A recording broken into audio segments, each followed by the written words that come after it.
Hello friends, नमस्कार। कैसे हैं आप लोग? मैं ऐसा करता हूँ, उम्मीद करता हूँ सब लोग स्वस्थ होंगे, मस्त होंगे। तो मैं यहाँ पे भूगोल की सीरीज चला रहा हूँ, वो भी इम्पोर्टेंट क्वेश्चंस के साथ। जो भी इम्पोर्टेंट क्वेश्चन होगा उसको मैं यहाँ पे बताऊंगा, वो भी मैप के साथ दिखाऊंगा। और आज का टॉपिक रहेगा आपका विश्व के प्रमुख पठार। ठीक है, विश्व के प्रमुख पठार। और इसमें हम लोग क्या देखेंगे? यहाँ पे देखेंगे पठार और पहाड़ में क्या अंतर होता है, पर्वत और मैदान में क्या अंतर होता है, मतलब पठार, पहाड़, पर्वत और मैदान में क्या अंतर होता है। साथ ही साथ हम देखेंगे हाईलैंड यानी कि उच्च भूमि, और टेबल लैंड किसे कहते हैं, और उत्पत्ति के आधार पर पठारों का वर्गीकरण क्या होता है। ठीक है, तो यहाँ पे हम लोग जल्दी से इसको कवर करने की कोशिश करेंगे विथ कॉन्सेप्ट।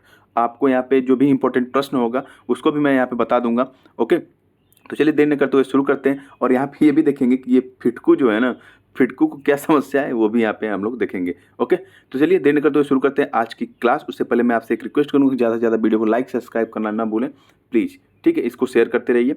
और इससे पहले मैं भूगोल की सीरीज में सागर, प्रमुख सागर बता चुका हूँ। ठीक है, जलधाराएं बता चुका हूँ, जल डमरू मध्य बता चुका हूँ। उनका भी लिंक मैं डिस्क्रिप्शन बॉक्स में दे दूंगा, वहाँ से आप जाके उसको देख सकते हैं। ठीक है, तो चलिए देर न करते हुए शुरू करते हैं आज की क्लास। और यहाँ पे देखिए, ये है फिटकू जी, ये हैं दूसरे गोले से आई हुई हैं। ये दूसरे गोले से आई हुई हैं और इनको भेजा गया था कि जाओ पृथ्वी पे देख के आओ कि कैसा स्ट्रक्चर है वहाँ पे, क्या है, लोग कैसे रहते हैं, ये सब देख के बताना मुझे। तो ये दूसरे गोले से इनको भेजे हैं और ये दूसरे गोले से आई हैं। और ये आई पृथ्वी पे, और पृथ्वी पे ये सब स्ट्रक्चर देख के कन्फ्यूजी आ गई कि क्या करना है। ठीक है, तो यहाँ पे देखिए कि ये तरह तरह के स्ट्रक्चर दिखाई दे रहे हैं। कहीं पहाड़ है तो कहीं नदी है, कहीं महासागर है, सागर है, कहीं मैदान है सब। ठीक है, तो कहीं पठार है, तो कहीं कुछ, इनको सब कुछ यहाँ पे दिखाई दिया। तो इनका फोकस गया पठार पे। ये जानना चाहें कि ये जो पठार यहाँ पे दिख रहा है इसका क्या माजरा है पूरा। ठीक है, तो यहाँ पे देखा कि पठार का ये क्या ये मतलब इनको बताया गया कि यहाँ पे जो पठार है ना, ये पठार 33% पृथ्वी पे जितना भी एरिया है उसका 33% हिस्से पे ये पठार पाए जाते हैं। भूभाग वाले हिस्से पे 33% हिस्से पे क्या कहा जाता है, ये पठार पाए जाते हैं। तो ये तो और आश्चर्यचकित हो गई। अब इनके बाद इनको और इसके बारे में जानना था। ठीक है, तो ये सब जोक सपाट है, फिटकू कोई कहीं से आई नहीं है, तो मैं ऐसे ही आपको बता रहा था समझने के लिए। तो यहाँ पे स्ट्रक्चर देखें तो बहुत सारे स्ट्रक्चर इनको दिखते हैं, जिसमें से पठार को लेके इनकी उत्सुकता जाग उठी। तो ये कह रहे हैं कि ये पठार क्या है, मतलब ये क्या होता है, आपको बताना है। तो मैं इनको बता रहा हूँ कि पठार क्या होता है। देखिए देखिए, पृथ्वी पे 3 प्रकार के उच्चावच यानी कह सकते हैं टेरेन या रिलीफ पाए जाते हैं। मुख्यतः 3 प्रकार के उच्चावच, जिसमें प्रथम श्रेणी, द्वितीय श्रेणी और तृतीय श्रेणी में उनको बांटा गया, मतलब 3 हिस्से में उसको बांट दिया गया है। ठीक है, जो भी उच्चावच है, कहने का मतलब कि जैसे कि कहीं पहाड़ आपको दिखाई देगा, कहीं नदी, तो कहीं बहुत ही गहरी खाई दिखाई देगी, कहीं पठार दिखाई दे रहा है, कहीं ज्वालामुखी दिखाई दे रहा है, कहीं कहीं समुद्र दिखाई दे रहा है। तो ये उच्चावच कहलाते हैं। ठीक है, ऊपर नीचे ये सब कहलाते हैं उच्चावच। ठीक है, तो इनको समझने के लिए 3 श्रेणियां बनाई गई। एक प्रथम श्रेणी उच्चावच होता है, और एक द्वितीय श्रेणी उच्चावच होता है, एक तृतीय श्रेणी उच्चावच होता है। ठीक है, प्रथम श्रेणी के अंतर्गत हम लोग महाद्वीपों का अध्ययन करते हैं और महासागर जो है उनका अध्ययन करते हैं। और द्वितीय श्रेणी के अंतर्गत हम लोग पर्वत देखते हैं, पठार देखते हैं, मैदान देखते हैं, झील और इससे रिलेटेड और कुछ जो स्ट्रक्चर होता है उसको यहाँ पे देखते हैं। तो द्वितीय श्रेणी के उच्चावच में आता है पठार, और हम लोग यहाँ पे देखेंगे पठार। ठीक है, तो चलिए आगे चलते हैं। अब फिटकू कह रही है कि ये क्या है, तो मैंने बताया कि ये पठार है भैया। देखो, ये जो समतल मैदान है, ठीक है, समतल मैदान से ये वाला हिस्सा जो है ना आपको उठा हुआ दिखाई देगा। ये वाला हिस्सा आपको उठा हुआ दिखाई देगा, समतल मैदान ये है। इससे ऊपर ये वाला हिस्सा आपको उठा हुआ दिखाई देगा। इससे उठे हुए हिस्से को क्या कहते हैं हम लोग? पठार कहते हैं। यानी कि जो नॉर्मल भूमि होती है, जो समतल भूमि होती है, उससे ये ऊंचा होता है पठार। ठीक है, तो इस बात को ध्यान रखेंगे। और इस पे देखिए, ये खड़ी ढाल होती है, इसके चारों तरफ आप देखेंगे तो एक खड़ी ढाल होता है। ठीक है, कहीं से ये स्लोप में आ जाएगा, लेकिन ज़्यादातर इसके हिस्से में खड़ी ढाल आपको देखने को मिलेगा। तो फिटकू जी कहीं अच्छा अच्छा ठीक है, समझ में आ गया इनको कि हाँ, इसको पठार बोलते हैं। और इसमें मिनरल्स बहुत ही ज़्यादा मात्रा में, अच्छे क्वालिटी के मिनरल्स इसमें पाए जाते हैं। इस बात को भी आप ध्यान रखेंगे, पठारों में मिनरल्स ज़्यादा पाए जाते हैं। अब इन्होंने कहा कि अच्छा ठीक है, ये पठार हैं, ये बनते कैसे हैं? मैंने कहा कि अच्छा बनते कैसे, वो भी मैं आपको बताऊंगा पठार कैसे बनते हैं। लेकिन उससे पहले मैं आपको ये बताऊंगा कि फिटकू जी, मैं आपको ये बताऊंगा कि पहाड़, पर्वत, पठार, टेबल लैंड या उच्च भूमि क्या होती है, मैं आपको बताऊंगा। ठीक है, देखिए, एक हम इमेजिनरी लाइन लेते हैं। ठीक है, इमेजिनरी मतलब काल्पनिक एक रेखा ले लेते हैं। ठीक है, जिसकी ऊंचाई है 1000 मीटर, यानी कि ऐसे जाएंगे तो इसकी ऊंचाई है 1000 मीटर। ये एक लाइन है। ठीक है, तो 1000 मीटर के नीचे अगर कोई ऊंचा वाला स्ट्रक्चर ऐसे दिखाई देगा आपको 1000 मीटर के नीचे, तो उसे हम कहेंगे पहाड़। ठीक है, क्या कहेंगे? उसे पहाड़ कहेंगे। तो इनमें ज़्यादा अंतर नहीं होता है, इसे पहाड़ कहेंगे। और यही जब ये काल्पनिक रेखा 1000 मीटर से ऊंचाई पे, ज़्यादा ऊंचाई पे कोई श्रृंखला चली जाती है, तो उसे हम कहते हैं पर्वत यानी कि माउंटेन। ठीक है, यही देखिए, पहाड़ यानी कि हिल, माउंटेन यानी कि पर्वत। ठीक है, उसके बाद जो 1000 मीटर के नीचे जो प्लेन वाला एरिया होता है ना, उसे हम मैदान कहते हैं। और यही एरिया, प्लेन वाला एरिया, जब 1000 मीटर के ऊपर पहुंच जाता है, तो इसे हम कहते हैं प्लेट्यू यानी कि पठार। ठीक है, तो ये यहाँ पे आपको क्लियर हुआ होगा। आपको पहाड़ पता चल गया यानी हिल पता चल गया, पर्वत पता चल गया, प्लेट्यू यानी पठार पता चल गया। और आपको पता करना है टेबल लैंड और उच्च भूमि। देखिए टेबल लैंड, ये टेबल आपको स्ट्रक्चर देख रहे हैं, टेबल कैसा है? टेबल यहाँ पे देखिए, इसके ऊपर जो पूरा है ना, ये फ्लैट है यानी कि समतल है एक तरफ से। और वैसे ही पठार भी होता है, ऊपर एक इसका समतल एरिया होता है, एकदम समतल यानी कि फ्लैट एरिया होता है, एकदम टेबल जैसी स्ट्रक्चर इसका होता है, इसीलिए इसको क्या कहते हैं? टेबल लैंड कहते हैं। और ये उच्च भूमि इसको क्यों कहते हैं? क्योंकि ये जो प्लेन एरिया है ना, मैदानी इलाका है, इससे ये ऊंचा होता है। ये भूमि जो होती है ऊंची होती है, इसीलिए इसको हाईलैंड या फिर उच्च भूमि भी कहा जाता है। ठीक है, तो मैं भी यहाँ पे आपको क्लियर हो गया होगा। अब चलते हैं, उससे पहले मैं आपको एक रिक्वेस्ट करना चाहूँगा कि आप ज़्यादा से ज़्यादा वीडियो को लाइक, कमेंट, शेयर और सब्सक्राइब करना ना भूलें। ठीक है, कुछ आपको बताना है या फिर कहना चाहते हैं तो कमेंट बॉक्स में जाके बोल सकते हैं। और बेल आइकन को भी प्रेस कर लीजिए। चलिए ठीक है, आगे चलते हैं। तो फिडको जी की समस्या आप सुलझाते हैं। उन्होंने कहा कि पठार की उत्पत्ति कैसे होती है, तो मैं आपको बताऊंगा कि यहाँ पे देखिए, पठार ना कई तरह से यहाँ पे देखने को आपको मिलेंगे और उसके उत्पत्ति के भी अलग अलग कारण हैं। ठीक है, जैसे कि उत्पत्ति के आधार पर हम उसे अंतर पर्वतीय पठार, गिरिपद या पर्वत पदीय पठार भी कहते हैं, गुंबदाकार पठार होता है, महाद्वीपीय या स्वतंत्र पठार होता है, और एक होता है ज्वालामुखीय पठार।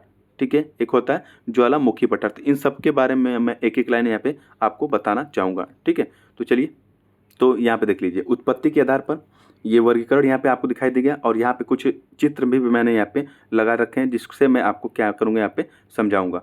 ठीक है, तो पठार, इसके वर्गीकरण को यहाँ पे देख लेते हैं। और मैं आप बता रहा हूँ आपको, देखिए पहला है अंतर पर्वतीय पठार। इसका वर्गीकरण में एक आता है अंतर पर्वतीय पठार। अब कहेंगे अंतर पर्वतीय पठार क्या होता है सर जी? मैं बताने के लिए ही यहाँ पे ठीक है, तो अंतर पर्वतीय पठार, जब दो पर्वतों के बीच या दो से अधिक पर्वतों के बीच कोई पठार पाया जाता है या समतल एरिया उसके पास आसपास पाई जाती है, तो उसे हम कहते हैं अंतरा पर्वतीय पठार। ठीक है, या अंतर पर्वतीय पठार या अंतरा पर्वतीय पठार कहते हैं। उसके बाद अगर कोई पर्वत यहाँ पे दिखाई दे रहा है आपको, पर्वत यानी कि जिसकी ऊंचाई 1000 मीटर से ऊपर है, ठीक है, कोई पर्वत यहाँ पे आपको दिखाई दे रहा है, तो उसके पद में, पद यानी कि पैर में, ये पर्वत, ये मान ली पर्वत का शिखर वाला हिस्सा है और इसका पैर वाला हिस्सा यानी कि पद वाला हिस्सा है। तो यहाँ के इसके पद के हिसाब से यानी कि इसके निचले हिस्से के सहारे कोई पठार पाया जाता है, तो उसे गिरिपद पठार कहते हैं। उसे क्या कहते हैं? गिरिपद पठार कहते हैं। क्यों गिरिपद? क्योंकि गिरि मतलब होता है पर्वत और पद मतलब होता है पैर।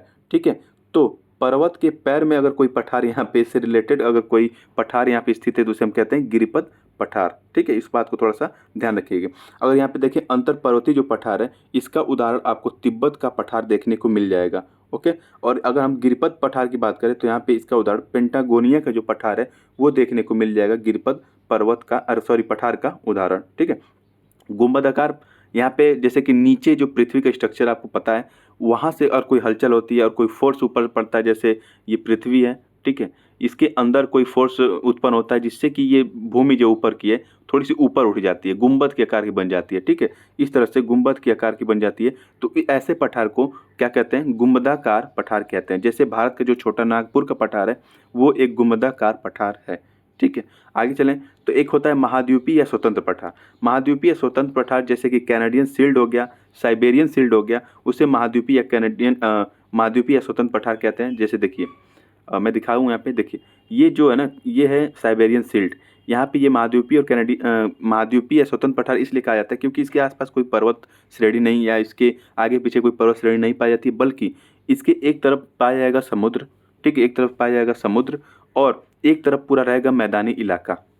तो ऐसे जो पठार पाए जाते हैं उसे हम कहते हैं स्वतंत्र पठार या महाद्वीपीय पठार। ठीक है, तो ये है साइबेरियन का जो शील्ड है, इसे हम स्वतंत्र पठार या महाद्वीपीय पठार के हिस्से में रख सकते हैं। ठीक है, आगे चले, तो एक होता है ज्वालामुखीय पठार, यानी कि जब ज्वालामुखी का उद्गार होता है यानी कि नीचे से जब ज्वालामुखी निकलता है उसके बाद ये क्या करता है कि पृथ्वी के सरफेस पे, ठीक है, यहाँ से ज्वालामुखी मान लीजिए निकला और पृथ्वी के सरफेस पे ये फैल गया और उसके कारण वो जब पठार का रूप ले लेता है तो उसे हम कहते हैं ज्वालामुखी पठार। ओके, और इसका उदाहरण भारत का जो डेक्कन प्लेट्यू है, यानी भारत का जो दक्कन का पठार है, उसे हम मान सकते हैं ज्वालामुखी पठार। ओके, यहाँ तक आपको समझ में आया होगा। इसका जो स्ट्रक्चर था, इसका जो वर्गीकरण था, मैं आपको बता दिया।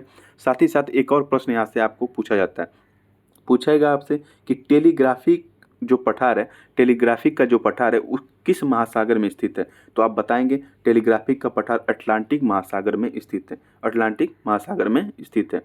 तो ये प्रश्न पूछा जाता है, तो आप ध्यान रखेंगे कि ये आपको प्रशांत महासागर इधर दिखाई देगा और इधर दिखाएगा देगा पूरा ये अटलांटिक महासागर है, जिसे अंध महासागर भी कहते हैं। ठीक है, तो यही जो अटलांटिक महासागर है, इसी के बीचों बीच एक समतल एरिया, जैसे मान लीजिए ये सब थोड़ा गहरा एरिया इधर है और ये वाला एरिया समतल यानी छिछला एरिया है समुद्र का, तो यहाँ पे टेलीग्राफिक प्लेट्यू देखा जाता है। इस बात को यहाँ पे ध्यान रखेंगे। अगर आपसे पूछता है टेलीग्राफिक का पठार किस महासागर में स्थित है, तो अटलांटिक महासागर या अंध महासागर इसको कह सकते हैं। ओके, तो इस बात को थोड़ा सा ध्यान रखेंगे। आगे चलिए, तो ये सब विश्व के जो प्रमुख पठार है उनकी यहाँ पे मैपिंग की गई है। ओके, तो और मैं सेपरेट यहाँ पे दिखाऊंगा मैप में, जैसे कि अब हम पहला जो पठार लेंगे महाद्वीप का, वो एशिया का पठार होगा। ठीक है, एशिया में जो भी मुख्य पठार है उनको यहाँ पे देखेंगे। चलिए देखते हैं। तिब्बत का पठार, तिब्बत का पठार एक अंतर पर्वतीय पठार है। अब मैंने अभी बताया कि अंतर पर्वतीय पठार उसे बोलते हैं जो जिसके दाएं बाएं कह सकते हैं या आगे पीछे दो पठार हो या दो से अधिक पठार हो, उनके बीच में अगर कोई पठार दो से अधिक पर्वत हो, उनके बीच में कोई पठार अगर स्थित है तो उसे हम क्या कहेंगे, अंतर पर्वतीय पठार कहेंगे। ठीक है, तो जो तिब्बत का पठार है वो अंतर पर्वतीय पठार है और यहाँ पे देखिए देखने को मिल जाएगा आपको तिब्बत का पठार। ओके, इसे विश्व की छत भी कहते हैं। साथ ही साथ अगर आपसे प्रश्न पूछता है कि विश्व की छत किसे कहते हैं, अगर उसमें पामीर का पठार और तिब्बत का पठार दोनों नहीं होगा, ठीक है, अगर दोनों में से कोई एक है, अगर आपसे पूछता है कि विश्व की छत किसे कहते हैं और पामीर का पठार आपके ऑप्शन में है तो आप वही लगाएंगे, पामीर का पठार ही को विश्व का छत कहते हैं। ठीक है, अगर पामीर का पठार ऑप्शन में नहीं है तो आप लगाएंगे कि तिब्बत का जो पठार है वो उसको हम विश्व का छत कहते हैं, यानी कि ये बहुत ही ऊंचाई पे स्थित है। और यहाँ पे दिखेगा आपको तिब्बत का ये पूरा पठार है। ओके, और ये वाला हिस्सा जो है ना, इसे हम पे कहते हैं पामीर का पठार। ओके, चलिए आगे चलते हैं। मंगोलिया का पठार, तो ये वाला हिस्सा यहाँ पे दिखेगा आपको, इसे हम कहते हैं मंगोलिया का पठार। ओके, तो अब चलते हैं ईरान का पठार। ईरान का पठार आप यहाँ पे देख लीजिए, तो ये वाला हिस्सा यहाँ पे देख सकते हैं, ये है ईरानियन प्लेट्यू, इसे हम कहते हैं ईरान का पठार। ओके, अब आगे चलिए, तो अब यहाँ पे देखिए ये है अरब का पठार। ठीक है, यहाँ पे देखने को मिलेगा आपको अरब का पठार। ओके, और ये वाला जो हिस्सा है इसे हम कहते हैं अनातोलिया का पठार, जो टर्की में स्थित है, अनातोलिया का पठार। इसे ही एशिया माइनर का पठार भी कहते हैं। एशिया माइनर का पठार जो एक अंतर पर्वतीय पठार भी है, इसे भी कहते हैं। ठीक है, तो अनातोलिया के पठार को ही एशिया माइनर का पठार कहते हैं, इस बात को ध्यान रखेंगे। कई जगह आपको देखने को मिलेगा कि ईरान का जो पठार है उसे एशिया माइनर का पठार करते हैं, लेकिन ये सही नहीं है, क्योंकि मैंने भी कई जगह सर्च किया जहाँ पे मुझे पता चला कि जो टर्की का जो पठार है जिसे हम अनातोलिया का पठार कहते हैं उसे ही एशिया माइनर का पठार भी कहते हैं, और यह एक अंतर पर्वतीय पठार का उदाहरण है। ओके, अगर मैं अपने सुंदर भारत में आ जाऊं तो यहाँ पे आपको देखने को मिलेगा दक्कन का पठार, जो एक ज्वालामुखी पठार का उदाहरण है। दक्कन का पठार आपको पता है कि ये भारत के दक्षिण भारत में पूरे स्थित है, इस बात को ध्यान रखेंगे। और साइबेरिया जो शील्ड है ये भी एक पठार की तरह ही होता है, ये इसे हम महाद्वीपीय पठार कहते हैं और ये वाला हिस्सा आता है साइबेरियन शील्ड में। ठीक है, तो चलिए आगे चलते हैं अगले महाद्वीप की तरफ। उससे पहले मैं यहाँ पे एक दो प्रश्न बता देता हूँ। जैसे प्रश्न पूछे तिब्बत के पठार की समुद्र तल से औसत ऊंचाई कितनी है, तो इसका सही जवाब है तिब्बत की पठार के समुद्र तल से औसत ऊंचाई 5 किलोमीटर आपको देखने को मिलेगा। इससे भी ज़्यादा हो सकता है या इससे कम हो सकता है, ये औसत ऊंचाई की बात यहाँ पे की है और ये IAS के प्रीलिम्स एग्जाम में पूछा जा चुका प्रश्न है। तिब्बत के पठार की समुद्र तल से औसत ऊंचाई कितनी है, 5 किलोमीटर है। ओके, अगर आपसे पूछे कि संसार की छत किसे कहते हैं, तो इसका सही जवाब है पामीर का जो पठार है उसे हम संसार की छत कहते हैं। अगर ऑप्शन में ये नहीं रहेगा पामीर का पठार, अगर तिब्बत का पठार है तो वो भी यहाँ पे सही हो जाएगा। ठीक है, तो अगर आपसे पूछे इस विश्व का सबसे ऊंचा पठार, तो पामीर का पठार, सबसे बड़ा पठार तो तिब्बत का पठार। ओके, तो चलिए आगे चलते हैं अगले प्रश्न की तरफ। अगला प्रश्न क्या है, यहाँ पे यूरोप महाद्वीप में देख लेते हैं कुछ तो यहाँ पे एक बहुत ही इम्पोर्टेंट पठार है जो हमेशा एग्जाम में पूछा जाता है, और इसके अलावा यहाँ पे ज़्यादातर एग्जाम में पूछा नहीं जाता है। तो यहाँ पे आप ध्यान रखेंगे, मैसेटा का पठार अगर आपसे पूछता है मैसेटा का पठार किस महाद्वीप में स्थित है, तो मैसेटा का पठार आपको यूरोप महाद्वीप में देखने को मिलेगा। अगर पूछता है किस आइलैंड पे स्थित है, तो आइबेरियन आइलैंड पे। ये वाला हिस्सा जो है ना, यहाँ पे आपको देखने को मिलेगा फ्रांस और सॉरी एक मिनट, ये वाला हिस्सा स्पेन और ये पुर्तगाल। तो आपसे पूछ सकता है कि जो मैसेटा का पठार है वो किन दो देशों में पाया जाता है, तो ये स्पेन है और यहाँ पे दिखेगा आपको पुर्तगाल। तो स्पेन और पुर्तगाल में मैसेटा का पठार पाया जाता है और ये आइबेरियन आइलैंड पे पाया जाता है। और साथ ही साथ अगर पूछे कि किस महाद्वीप में, तो ये यूरोप के महाद्वीप में पाया जाता है मैसेटा का पठार। ओके, और आपको यहाँ पे देखने को मिलेगा स्कैंडिनेवियन शील्ड। ठीक है, शील्ड अभी मैं बताया था, जो जब शील्ड शब्द इस्तेमाल करेगा पठार से संबंधित, तो आप समझ लीजिएगा उसकी बाउंड्री जो है ना समुद्र से लगेगी, पूरी तरह लगेगी, और साथ ही साथ कुछ मैदानी इलाका भी उसके साथ लगेगा। ठीक है, तो स्कैंडिनेवियन शील्ड यहाँ पे आपको देखने को मिल जाएगा। ठीक है, तो यहाँ से इतने ही यूरोप से जो इंपॉर्टेंट प्रश्न है यहाँ से पूछा जाएगा। आगे अगर चलेंगे हम लोग तो यहाँ पे देखेंगे नॉर्थ अमेरिका कॉन्टिनेंट। तो यहाँ पे जो भी इंपॉर्टेंट पठार है उसको मैं यहाँ पे दिखा दूंगा आपको। जैसे देखिए अलास्का का पठार, यहाँ पे ये वाला हिस्सा जो है यहाँ पे पाया जाता है अलास्का का पठार, जिसे हम यूक्रेन का पठार भी कहते हैं।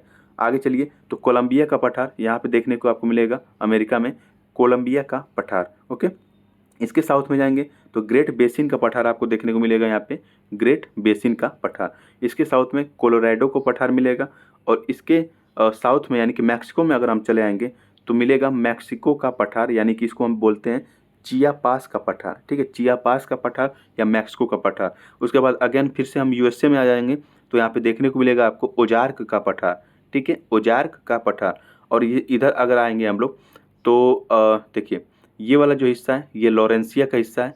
ठीक है, लॉरेंसिया हाईलैंड जिसे बोलते हैं, तो लॉरेंसिया का हिस्सा है। और ये वाला जो हिस्सा है इसे हम कैनेडियन शील्ड बोलते हैं। ठीक है, कैनेडियन शील्ड बोलते हैं। ओके, तो ठीक है आगे चले। ये अपलेशियन देखिए, आप अपलेशियन हाईलैंड यानी उच्च भूमि भी आपको यहाँ देखने को मिल जाएगा। तो यहाँ से नॉर्थ अमेरिका से इतने सारे पठार थे। आगे चलें साउथ अमेरिका में देख लेते हैं। साउथ अमेरिका में आपको देखने को मिलेगा बोलीविया का पठार। ठीक है, बोलीविया का पठार। और यहाँ देखने को मिलेगा ब्राज़ीलियन हाईलैंड यानी कि उच्च भूमि। और यहाँ पे देखने को मिलेगा आपको मैटो ग्रेसो का पठार। ओके, तो देखिए पठार तो हर महाद्वीप में, सभी महाद्वीप में पाए जाते हैं, लेकिन सभी इम्पोर्टेंट नहीं है आपके लिए। जो भी इम्पोर्टेंट है मैं उसी को सिर्फ बता रहा हूँ, क्योंकि ज़्यादा डिटेल पठार में क्या कौन कौन सा छोटा छोटा पठार वो आपको पढ़ने की जरूरत नहीं, क्योंकि वो लोग जो बहुत ही डिटेल तैयारी करते हैं, जैसे कि बहुत मेंस की तैयारी करते हैं या फिर उनका ऑप्शनल सब्जेक्ट रहता है, तो उनके लिए ये इंपॉर्टेंट होता है। ठीक है, तो यहाँ पे आ जाएँ अफ्रीका महाद्वीप में। तो अफ्रीका महाद्वीप में आपको देखने को मिलेगा एबीसीनिया का पठार। एबीसीनिया का पठार ये वाला जो हिस्सा है इथियोपिया है, सोमालिया है, इधर वाला जो हिस्सा है यहाँ पे देखने को मिलता है आपको एबीसीनिया का पठार। और ये वाला जो पूरा हिस्सा है ना, ये वाला जो पूरा हिस्सा है इसे हम अफ्रीका यानी कि साउथ अफ्रीका का पठार भी कहते हैं। इस बात को ध्यान रखेंगे। ओके, इस बात को ध्यान रखेंगे। और ये वाला हिस्सा जो साउथ अफ्रीका का पठार का हिस्सा है, ये बहुत ही ज़्यादा खनिजों से परिपूर्ण हिस्सा माना जाता है। बहुत ही बड़े बड़े यहाँ पे आपको डायमंड के यानी कि यहाँ पे हीरे के खान दिखाई देते हैं। ओके, तो चलिए आगे चलते हैं। यहाँ पे ऑस्ट्रेलिया में एक इंपॉर्टेंट पठार है जिसे हम देख लें, जिसे हम कहते हैं किम्बरले का पठार। ऑस्ट्रेलिया में देखने को मिलेगा किम्बरले का पठार। ओके, तो मैं आशा करता हूँ कि सबको यहाँ पे समझ में आया होगा। और यहाँ पे चलते हैं कुछ प्रश्नों की तरफ। उससे पहले मैं फिर से आपसे एक रिक्वेस्ट करूँगा कि ज़्यादा से ज़्यादा वीडियो को लाइक करें, शेयर करें और चैनल को सब्सक्राइब कर लें। और जो भी सजेशन आप देना चाहते हो कमेंट बॉक्स में यहाँ पे दे सकते हैं। आइए 2-4 प्रश्न यहाँ पे देख लेते हैं जो इंपॉर्टेंट है आपके एग्जाम के लिए। तो अगर आपसे पूछा जाए कि एबिसिनिया का पठार किस महाद्वीप में स्थित है या देखने को मिलता है, तो इसका सही जवाब है अफ्रीका महाद्वीप में। क्योंकि मैं अभी आपको दिखाया था अफ्रीका का यहाँ पे मैप, और यहाँ पे दिखाया था मैं अबिसिनिया का पठार। ठीक है, तो इस बात को थोड़ा सा ध्यान रखेंगे। आगे चलें तो टेलीग्राफिक का पठार किस महासागर में स्थित है, तो ये भी मैंने आपको अभी बताया था कि ये अंध महासागर यानी कि यहाँ पे 2 बार ऑप्शन दे दिया है, तो ये नहीं होगा। दोनों सही है यहाँ पे, अटलांटिक महासागर भी अंध महासागर भी, दोनों एक ही महासागर को कहते हैं। तो वहाँ पर टेलीग्राफिक पठार जो है वो अंध महासागर यानी कि अटलांटिक महासागर में आपको देखने को मिलता है। आगे चलें तो चियापास का पठार किस देश में स्थित है, तो इसका सही जवाब है चियापास का पठार मैक्सिको में स्थित है, क्योंकि जो मैक्सिको का पठार है उसे ही चियापास का पठार भी कहा जाता है। मैसेटा का पठार को किस महाद्वीप में देखने को मिलता है? तो मैसेटा का पठार आपको यूरोप में देखने को मिलता है और ये आपको पुर्तगाल और यहाँ पे स्पेन दोनों देशों में देखने को मिलेगा मैसेटा का पठार। ठीक है, तो फिलहाल आज के वीडियो में इतना ही। पठार से संबंधित जो भी ये टॉपिक मैंने आपको बताया कैसा लगा, आप मुझे कमेंट बॉक्स में लिख के ज़रूर बता सकते हैं। और मैं फिर से भूगोल की सीरीज कंटिन्यू रखूँगा और मैं करंट अफेयर भी बताता हूँ। तो अभी फ़िलहाल डेली का करंट अफेयर तो नहीं ला रहा हूँ, लेकिन वीकली करंट अफेयर मैं आपको यहाँ पे प्रोवाइड करा दूँगा। ठीक है, तो चलिए अब मिलते हैं कल की वीडियो में। यहाँ पे मैं उम्मीद करता हूँ कि जो फिटकू है उसके जो क्वेश्चंस थे उसको समझ में आ गए होंगे। तो चलिए अब नेक्स्ट वीडियो में हम लोग मिलते हैं, देखते हैं अगला टॉपिक आपका क्या हो सकता है। तो थैंक यू, जय हिंद, धन्यवाद।